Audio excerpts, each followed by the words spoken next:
Morning, everybody. How's it going? I hope you're all, if not already caffeinated, getting caffeinated, because today is going to be an amazing, amazing conference. I am so excited for all the talks on deck today.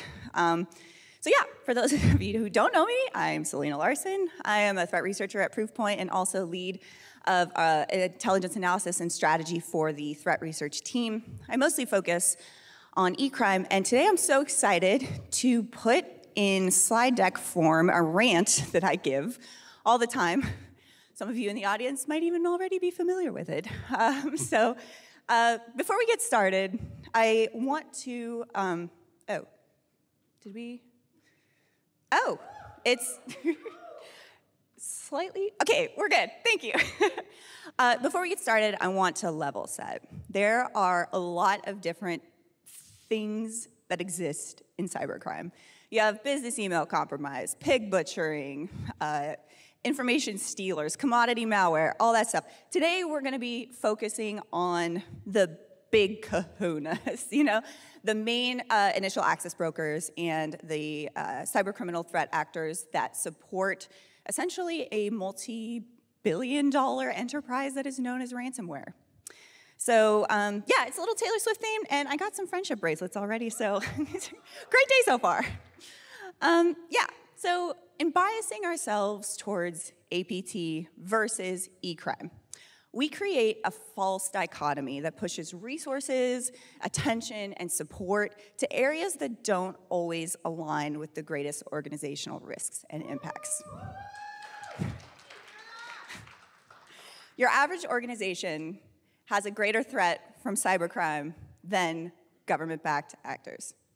And I think part of the reason why we have these biases in the CTI industry is that we're fundamentally built on people who came from government, who came from national security, who brought with them, frankly, way too many acronyms, and this idea of the mission, and this idea that our enemies and enemies of the state are the most important ones that we should focus on, and those happen to be government-backed threat actors.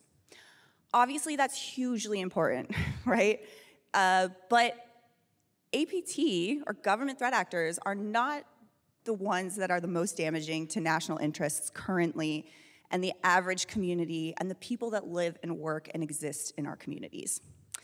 And I can't tell you how many times I've talked to an organization that is at much greater risk from e-crime and financially motivated attacks, especially those from initial access brokers, and all they want to do is talk about China.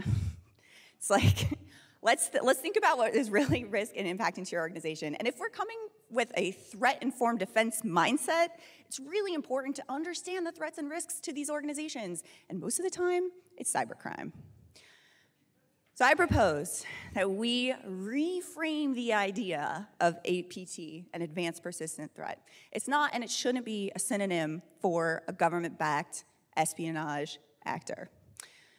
And not just because not all government-backed actors are just frankly not advanced or persistent, but also because the cybercriminal landscape and the ecosystem that exists is on par with some of the most sophisticated state-backed, state-associated threat actors that are conducting espionage operations. To understand how we got here, we have to learn from where we've been. And this is just a sprinkling, things that jumped out to me. Obviously, this is not a comprehensive timeline of cybercrime.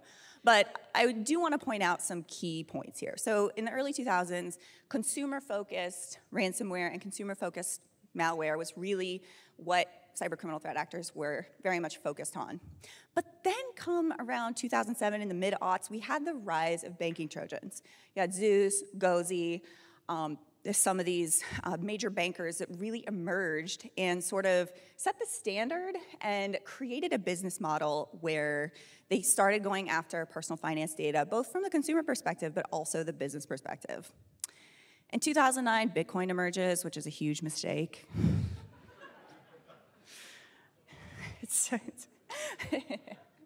Sorry to all my chain analysis friends. But what that did was serve to be a catalyst for cybercrime. Now they don't have to go after fiat currency. Now you don't have these mules. You don't have all of these components of the cybercrime enterprise that have to launder real money Now you have crypto, and with that, you had the rise of Game Over Zeus, CryptoLocker, others as well, but these were the two main kind of cybercriminal threats that really ushered in a sort of new era of cybercrime. They embraced the pivot to cryptocurrency and really launched the era of the cybercrime kingpin. They planted a flag for what we now know and understand as cybercriminal business models. 2014 through 2016, we had the rise of Emotet, TripBot, Drydex, some of the most notorious botnets that caused tons and tons of problems. Initially, they were bankers too, because banking Trojans were still really big. They were still leaning into that until they decided, wait, you know what could make me more money is ransomware. So then they started acting as loaders for other ransomware. Come 2017, WannaCry, I know this was APT, this was DPRK threat actor, but I think it's important to include because it shows how APT threat actors were learning from the cybercrime ecosystem. They were using very similar techniques to fund state activities, but more importantly, in my opinion, is it showed the potential for disruptive ransomware and the just sheer volume of attacks and impact that ransomware can have on our society. Unfortunately, in my opinion, perhaps we didn't take that threat quite so seriously. Because in 2018, you had Ryuk, the rise of big game hunting. Ryuk was kind of the gold standard. You see a lot of Emotet, TripBot, Ryuk back in the olden days. And big game hunting really became the norm. So moving into 2019, 2020, double extortion happens. Now it's not enough to just encrypt stuff for money. Now they're going to steal data and hold that for ransom too. And now there's this other additional layer of risk that comes from a data leak. So people's personal information, very, very sensitive details are being stolen and leaked, and that becomes an even bigger problem. In 2021, the Colonial Pipeline ransomware attack happened, and we finally started taking ransomware seriously. Congratulations, we know it's a threat now. All right. It kind of annoys me that for literally years, schools, small businesses, city and state governments, hospitals, all of these very critical, important components of our society were being ransomwared, and it took an oil and gas pipeline and a beef manufacturer to be like, wait, this is bad, actually. So I'm glad we all kind of rallied around that now and we realize how important this is. In 2022, Conti leaks happened, and this was actually pretty interesting because you had this fracturing of the cybercriminal ecosystem. You had all these folks that were kind of in this one place. They were all sort of in the solar system of cybercrime, but they were all a confluence of threat actors that were operating kind of in this one group, or they knew people who were operating in this group. And it really unveiled a lot of the tactics, techniques, how these businesses were structured. And the fracturing of that led to the creation of some bespoke ransomware, some new and interesting threat actors, and people maybe changing their allegiances or the people that they work with. And then finally, where we are now, we have increased sophistication across the landscape. Again, I'm talking about initial access brokers, but you have the use of 0 days, the expansion of TTPs, the targeting of edge network devices, and you have all of this driven because of work done from defenders, forcing innovation across the landscape. So I'm going to talk APT and discuss in all the ways that the cybercriminal actors, the most sophisticated ones that we track, align with this acronym. Microsoft blocking macros by default was the worst thing to happen to security in the cybercrime landscape ever. This is what Kelsey Merriman, the queen of crime, one of my favorite colleagues, said. This is obviously a joke. But we were talking one day about how much harder our jobs have become.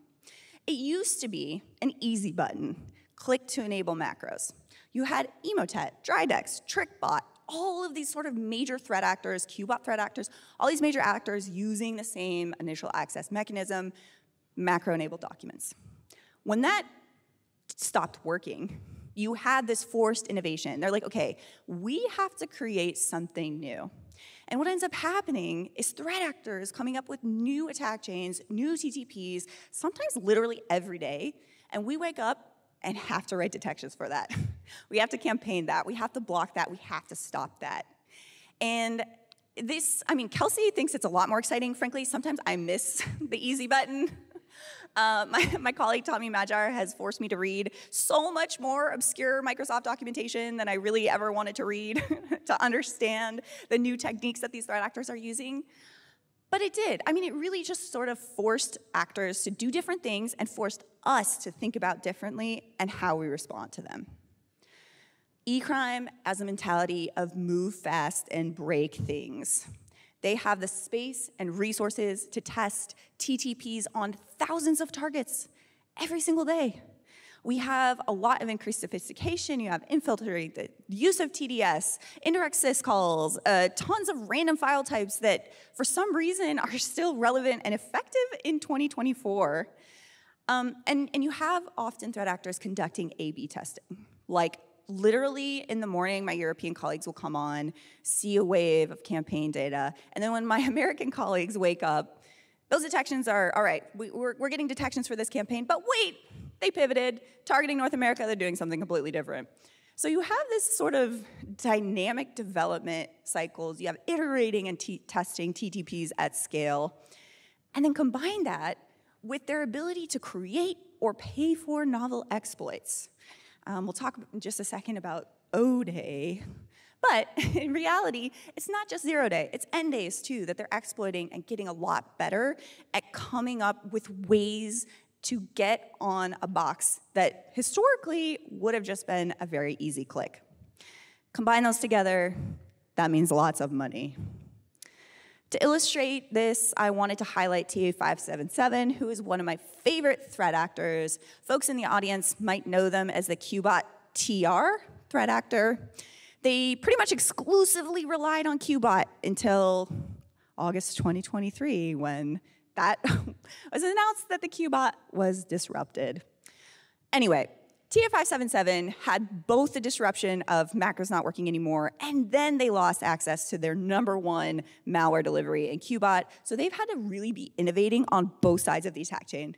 They have to get delivery done well, and they have to figure out what malware they're using.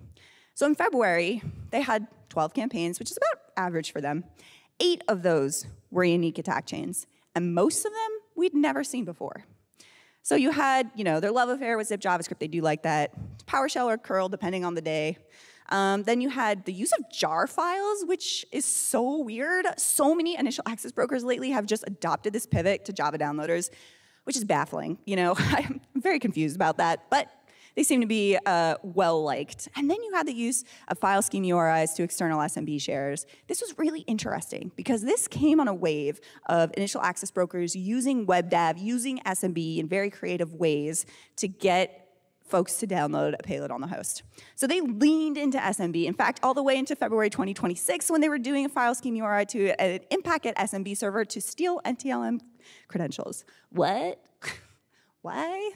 And so you really had you saw in real time the innovation and the dynamic changes in TTPs.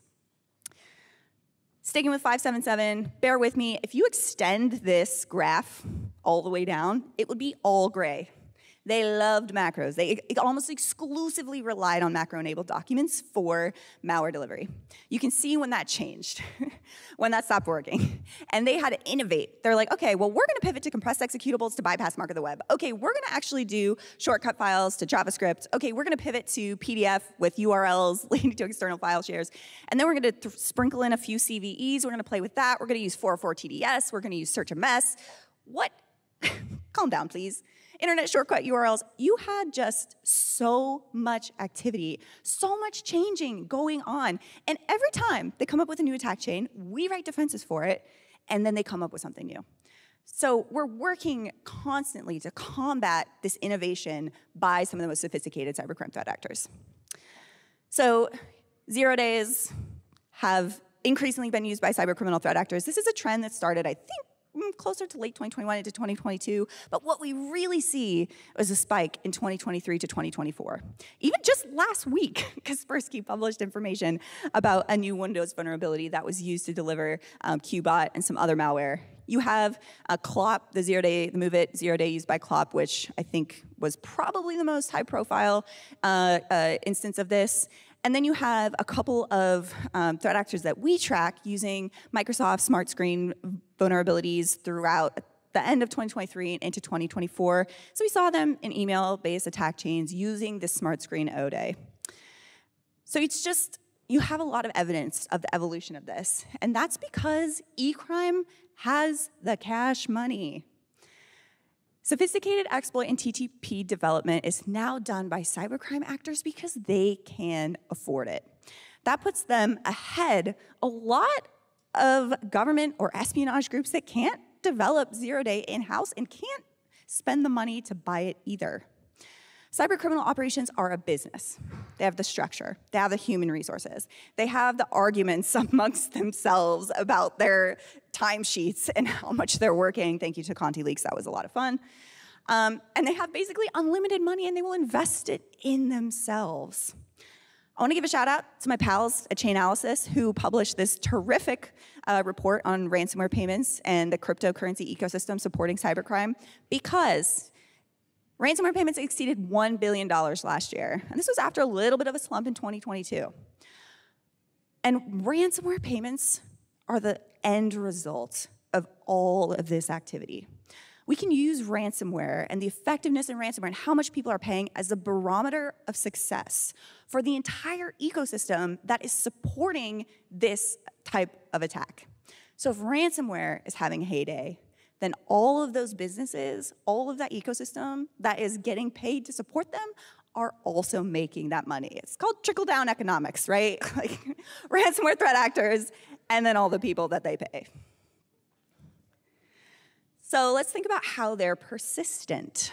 This is actually, for me, pretty obvious because e-crime actors will go after literally the same targets every single day. Like the definition of persistence is just knocking on doors over and over and over again. They see what works, fix what doesn't, and they'll try again. They have unlimited victim lists. They have tons of people that they're going after and companies that they're going after, and it's the same ones. Like, okay, well, if this didn't work, let me try it again. They really don't care about burning tooling because they only need to be right once, really, for a massive payout, and then they can try something new. If they're making a couple $1 million off of one ransomware payment that uses a specific zero-day, or if they're able to gain access to a number of pretty successful or rich targets based off of a zero-day, they're going to use it because that will then pay for itself in the development of the next thing once it's discovered. It's also probably worth noting that disruptions often have limited long-term impact on threat activity. That's not to say that they're not hugely beneficial and very important in a lot of different ways, and I'm looking forward to hearing some folks later today talk about lockbit disruption, for example, which was great. But if an actor loses access to one malware delivery infrastructure, they will leverage the relationships, they will leverage their finances and skill sets to pivot to something new. I think, again, talking about the Qbot disruption that was made public in August of 2023, that was huge. They lost access to so many hosts. That was amazing. TA577, who was the most prominent and sophisticated deliverer of the Qbot malware, took a slightly more extended break over the summer than we typically see with them. But then they came back. They came back with Darkgate. They have a brief love affair with Darkgate, used Latrodectus a little bit, a few times, and then they're like, all right, we're going all in on Picobot. So they found their malware. They found how they were going to continue delivery. All right, Qbot was disrupted. What's next? And so we still see them in our threat data continuing their activity. It's also helpful to operate in jurisdictions where you don't get in trouble. It's very easy to be persistent and keep doing the same things over and over again if no one's going to stop you. This is, I hope, very self-explanatory. They're a threat. So this was just brief Googling of some of the most impactful things that I saw fairly recently. I think the Illinois hospital closing, being the first to close as a result of ransomware, the first healthcare organization to close, was huge. Shout out to Kevin Collier, who wrote this story for NBC News. But they closed as a direct result of ransomware attacks. You have almost 1,000 people losing their jobs after a logistics firm closes because of a ransomware attack. You have the ransomware attacks on the manufacturing industry costing the world economy $46 billion in downtime. It's not just the ransomware payments themselves that are enabling this criminal ecosystem, but also the fallout of these attacks, the follow-on repercussions, and how they impact business, community, and how people live our lives. Also, schools just really pisses me off. Like, kids aren't going to school because you got ransomware? Like, what? How do we allow that? That's crazy. These are really just the tip of the iceberg. These are just the ones that make the news, right? There's so much that we don't see. There's so much that just aren't told. And this is all a result. It's a culmination of a highly sophisticated, advanced ecosystem of threat actors learning from each other, talking to each other, and avoiding and outmaneuvering defenders and law enforcement. That's why we keep reading these stories. Also, side note, I'm not even talking about the $64 billion that was made last year by pig butchering. Okay, talk about a super sophisticated, like established cybercrime empire. Okay, that's a totally different talk, but also something I think we should probably be focusing on a little bit more. $64 billion, that's crazy. All right, well, state actors have more long-game strategic objectives that support various goals, and there's sometimes no visible harm to the organization. E-crime wants to hurt people to make money. They don't care. They want to hurt you. They want to make this as painful as possible. They want you to have to close your business if you don't pay them money. They want to see people get hurt, and that, in my opinion, is a huge national security threat. Going after critical infrastructure, going after our schools, going after our communities just to hurt people is very, very important to the national security. And focusing on disrupting cybercrime, there's an ability to have immediate, very human impact, and you can make bad guys feel bad, which is just delightful.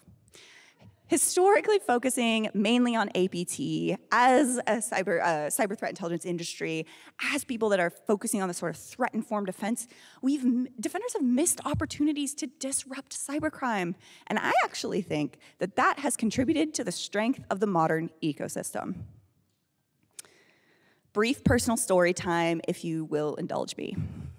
My sister, she lives in the South here in the United States. She has been impacted by ransomware 4 times. 4 times. She's a healthcare worker and has been at 2 different hospitals and healthcare facilities that have been ransomwared.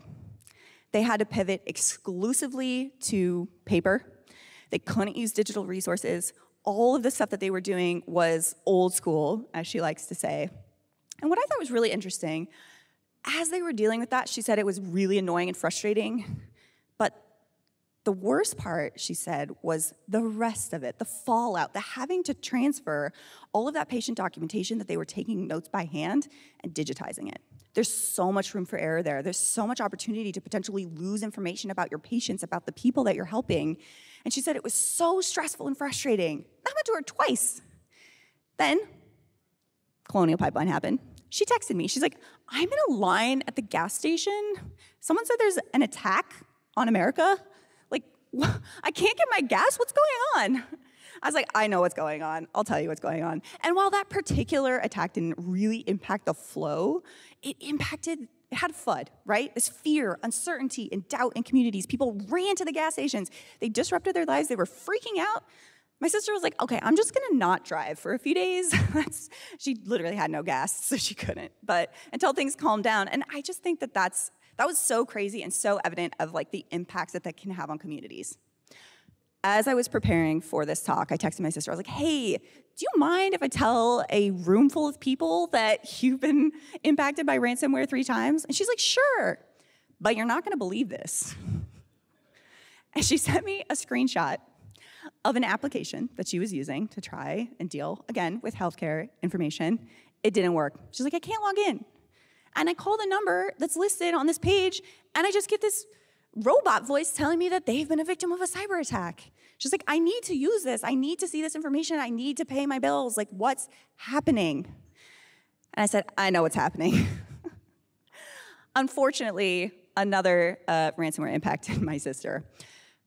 All of this kind of happened, and my sister, her response was, I guess I just have to accept this. I guess this is just my life now. Anytime her work, her society, her life is disrupted by cybercrime, her response is, well, here we go again. And that to me just breaks my heart. I feel like we haven't done enough. I don't want to say that we failed, because I think we're making a lot of really good progress.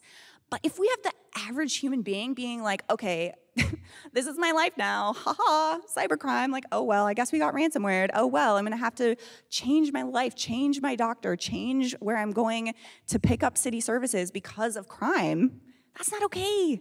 That is a huge national security threat, and that is just unacceptable. We need to do more, we need to be better, and I think multiple talks throughout Sleuthcon are gonna figure out how we can address some of these problems. So, if all of this hasn't convinced you that e-crime is at the level of APT and those we take the most seriously, I leave you with this quote: increasingly, you cannot tell which is which when it comes to the criminal and the intelligence agency. So one day, the same crook may be doing something purely to make a buck, but that same crook may be directed by a trained intelligence operative using the same tools and techniques to steal information for the goals of the state. This was actually back in 2019, and if you guys remember back to the timeline, CryptoLocker and Zeus ransomware, this was a story about the guy who was the first criminal kingpin, Yevgeny Bogachev, and his acolytes. And I want to highlight using the same tools and techniques, because I think that's the most important. As we're creating detections, as we're learning the behaviors of these sophisticated cybercriminal operations, they are going to be used by government actors. Throwback to last Sleuthcon, my colleague Greg Lesnowich talked about how DPRK is one of those ones that constantly cribs from cybercriminal actors to steal billions of dollars to fund nuclear weapons in the Hermit Kingdom. Kind of a big deal. So if we're focusing on disrupting the TTPs of the most sophisticated cybercriminal actors, we will have those follow-on attacks for APT. Okay, why does any of this matter? Why am I here? Why are we all here at Sleuthcon? There's inherently a cool factor in APT, and this influenced decision makers and threat researchers, those of us in the room, to care about them differently. Whoa, that was loud. It influenced people to care about things differently. And I think we should elevate the cool factor. It shouldn't be just cybercrime. Can't tell you how many conversations I've had with people, other fellow threat researchers, being like, oh, it's just ransomware. Like, who cares? This isn't this interesting. This malware isn't that interesting. It's just ransomware. It's just a botnet. And to me, that's really a bummer. I mean, I do think APT is cool. Obviously, it matters. Government espionage matters too. But we can't have this false dichotomy of either or. We need to think about how these threat actors are sophisticated, how they're using the tools and techniques, elevate them to be on the same playing field where we spend the same amount of resources, attention, focus, and hopefully joy when we disrupt them to the most sophisticated in the cybercriminal landscape. How we communicate threats impacts how organizations, law enforcement, defenders prioritize and deal with them. Words matter. When we're telling people what to care about, that matters. If we are putting certain threat actors, et cetera, on a pedestal and ignoring some of the things that are most disruptive to people's lives, accepting that this is the norm now, I guess, we are doing a disservice to the organizations that we're supporting and our society and community that rely on us to protect them. In reframing APT, we can change the mindset from who did this to what is the risk and impact? How can I deal with this? And hopefully, I leave you with that. And hopefully some new things to think about, how you communicate the threats, how you're thinking about cybercrime versus APT. I mean, frankly, APT might just be an acronym that we might have to get rid of. I don't know, that's a talk for next year. Yeah, that's it. That's all I have for you guys.